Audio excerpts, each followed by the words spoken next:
What's up, YouTube? It's time for a review of the new Lupe Fiasco record, Drogas Light, out this past Friday, February 10th. I've been so excited for this record, guys.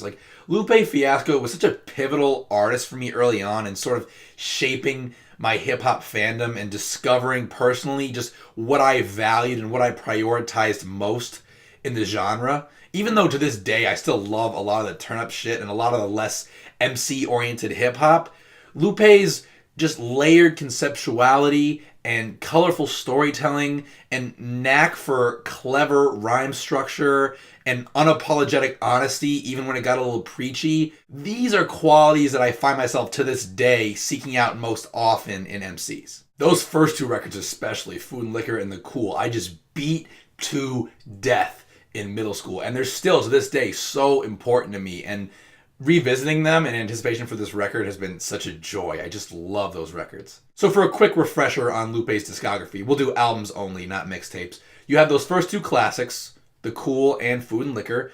Then a few years down the road, after a pretty ugly, public, long, just drawn-out battle with Atlantic Records, you have his third LP, Lasers, which was this super commercial pop rap outing that disappointed a majority of his fans. Looking back on it, I mean, there's a few songs that hold up for me in sort of a nostalgic way, but it's mostly a pretty big bummer. Then a little over a year later, you had Food and Liquor 2, which got a mixed reception, but I really liked. I thought that it struck a much healthier balance between being accessible and sometimes being a little more intricate. And songs like Unforgivable Youth, Braveheart, Put 'Em Up, these are some of my favorite Lupe songs, period. But then in early 2015, you have Tetsuo and Youth, which was by all accounts a magnificent return to form with just dazzling technical bars and razor-sharp social and political commentary and rich, extravagant concepts. It was one of my favorite albums of that year, period. So Drogas Light is a follow-up to that. And there's been a lot of nonsense in the press lately about Lupe. Like, is he retiring from rap? Is he not retiring from rap? Does he hate Jews? Does he not hate Jews? And I kind of tune it all out. I just prefer to focus on the music. So Lupe has alluded to the fact that Drogas Light is more or less like a compilation of some unreleased stuff, and it intentionally has a bit of a lighter tone to it, which gave me a little trepidation, but I was still really psyched to check it out and see what one of the most talented MCs ever brings to the table for album number 6. And fuck was I right to be hesitant, because this is without question his weakest project to date. This is bumming me out on so many levels. And it starts right away with the opening intro, Dopamine Lit, which is just droning and apathetic and super underwhelming, save for a couple lines that gave me a chuckle. Like he says, I made it from behind like AIDS, which is a funny gay joke. And then he says, hoes are dressing these days like x-rays. But he's already talking down to us, which is 100% my least favorite thing about Lupe, particularly his output from Lasers onward. He is just fucking pretentious sometimes, man, and it just bothers me. Like on this intro, he's basically saying that this album is not for the Billboard charts, and it's not party music for the thoughts, basically inferring that it's somehow above all that, which it's not, because for much of this project, we're just getting Lasers Part 2. This is mostly a pop rap fest with glossy outsourced hooks and bars that are sometimes kind of interesting, but mostly just dumbed the fuck down. 3 tracks in, we have the parody song Promise, where Lupe is essentially mocking less intelligent, more materialistic mainstream rappers. But this made me furious, because if you're going to purposely make a bad song just to make a statement or whatever, why is it the second proper track on your album? Like, after 30 seconds, I got your point. So now every time this track comes up, I'm just going to skip it because it intentionally sucks. Yeah, I get it. You look down on ignorant rappers or whatever, but there's no need to ruin your own album over it. And then moving forward, we get a lot of, like I said, songs that would have belonged on Lasers. And these songs range from to pretty fucking terrible. You've got a song like Pick Up the Phone, which is pretty decent. It's got a super catchy pop chorus from Sebastian Lundberg, and it's got some corny bars from Lupe about making phone calls. Except one highlight on Pick Up the Phone is that clever extended metaphor about the flowers and the T-Rex and the Brontosaurus, where like this could be interpreted in so many different ways. When the T-Rex eats the florist, the T-Rex could be his record label.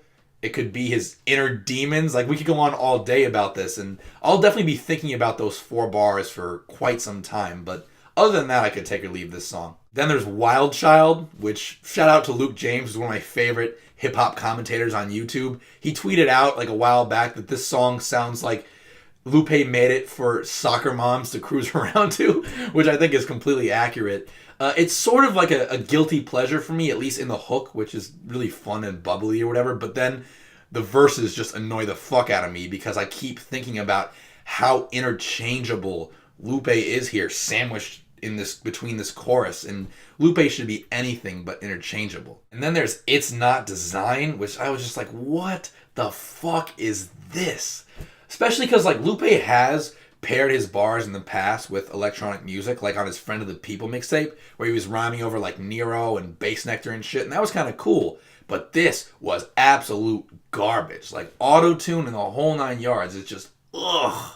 Of course, with Lupe, there are always some lyrical messages that I can vibe with, even if the tunes aren't necessarily doing it for me. Like, the closer on here, More Than My Heart, is a mama song, and there's nothing more touching in hip-hop than a mama song, whether it be Tupac's Dear Mama, or Nas's Dance, or even Eminem's Headlights. But this one is kind of clumsily executed. One thing in particular that kind of irks me on this track is when Lupe says, like, some might think their mama ain't perfect, she is. Not only is that not true, that just misses the point, I think. To me, a dedication to your mother should be about loving her unconditionally, flaws and all. Because let's face it, everybody's mother fucks up in some way trying to raise them because the task is just so impossible. But if she gave it her all and she loved you and cared for you to her fullest extent, then the whole idea is that you now owe her a lifetime of love and gratitude, and when she gets older, care. And to me, that's the nature of a mother-child relationship. And that's what Tupac captured so beautifully on Dear Mama, and that's what Lupe kind of doesn't capture here. And then there are a couple tracks where the music and the message sync up nicely for me. There's a song called Tranquillo that I really like, which cleverly uses the Spanish word for calm or peaceful as a double entendre, where Lupe is sort of smuggling in love by the kilo. It's a very beautiful concept. And Big Crit annihilates this beat with a super speedy flow and some colorful bars, and he arrives at kind of the same conclusion as the hook at the very end of the verse. As for Rick Ross, on the other hand, he does not fit at all. NGL is an awesome track too. It's got a banging beat, and Lupe just sounds super passionate and super hyped up on here. Lyrically, he touches on his opposition actually to drug legalization. He discusses materialism. And I just love the short verse structure of this song too, where he just gets in, gets out, gets in, gets out. The song is like a jackhammer. And then the songs City of the Year and Made in the USA, which were both previously released. I'd already heard both. They're bangers. I'm not really sure yet if I'm going to be revisiting them at all, but they're pretty decent. You know, I reviewed Big Sean's new record last week, and if you had told me 4 years ago that I was going to like a new Big Sean record more than a new Lupe record, I would have laughed you out of the fucking room. But this is a colossal disappointment. I don't like completely despise it. There's some catchy songs here and there and some cool little Lupeisms sprinkled in, but this is without question his worst project to date. But like I said, Lupe has admitted that these songs are mostly leftovers and that to be included on this project they had to have a bit of a lighter vibe, nothing too dense sonically or lyrically, and that's definitely what we got. But apparently there's another project that Lupe is dropping later this year just simply called Drogas, and we'll see if he can redeem himself on that one. Drogas Light gets a 4 out of 10 from me. As always, thanks so much for watching. Be sure to subscribe, leave a comment, or shoot me a message so we can continue to talk music, and I'll see you guys soon.